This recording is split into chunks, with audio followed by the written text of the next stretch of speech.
Wifi డివైస్ని DVR connect చేసిన తర్వాత మీరు డివిఆర్లోని మెనూలోకి వెళ్ళండి, ప్యాటర్న్ ఏదైతే అది తీయండి.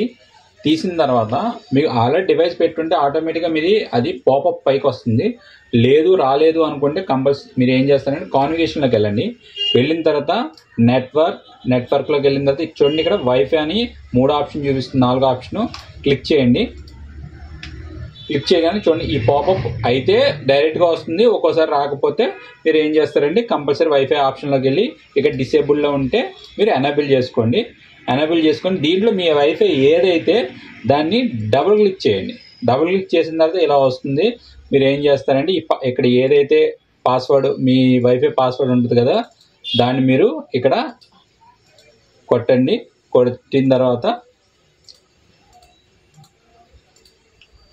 కొట్టిన తర్వాత మీరు పాస్వర్డ్ కరెక్ట్గా కొట్టారో లేదో ఇక్కడ చూసుకోండి. ఇక్కడ చూసుకొని ఓకే అంతా ఓకే అనుకున్న తర్వాత ఓకే అని కొట్టండి. కింద కొట్టిన తర్వాత అది లోడ్ అయ్యి మీకు ఆటోమేటిక్గా అది కనెక్ట్ అవుతుంది.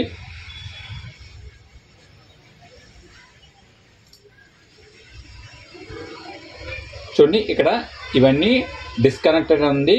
ఒక ఆర్కే హోమ్ అన్నది తప్ప మిగిలినవన్నీ డిస్కనెక్ట్లోనే ఇది కనెక్ట్ అయ్యని ఉంది. ఇప్పుడు మనం ఏం చేద్దామంటే డివిఆర్ అన్నది ఆన్లైన్లోకి వచ్చిందా లేదన్నది చూద్దాము.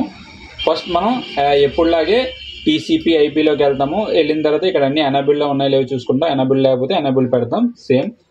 నెక్స్ట్ ప్లాట్ఫామ్ యాక్సెస్లోకి వెళ్ళిన తర్వాత చూడండి ఆటోమేటిక్గా మీకు ఇక్కడ ఆన్లైన్ అని వచ్చేస్తుంది. ఒకవేళ రాకపోతే మనం ముందు వీడియోలో చెప్పినట్టు ఎనేబుల్ చేయండి. పైన ఎనేబుల్ చేయండి. ఎనేబుల్ చేసిన తర్వాత కింద ఇక్కడ ఏదైతే వెరిఫికేషన్ కోడ్ కావాలంటే ఏదైనా మనం మార్చుకొని కనెక్ట్ చేసుకోవచ్చు. అలాగే కింద కూడా ఇది స్ట్రీమింగ్ ఇలా కనెక్ట్ చేసుకొని కింద అప్లై కొడితే ఆటోమేటిక్ ఇది ఆన్లైన్లోకి వచ్చేస్తుంది.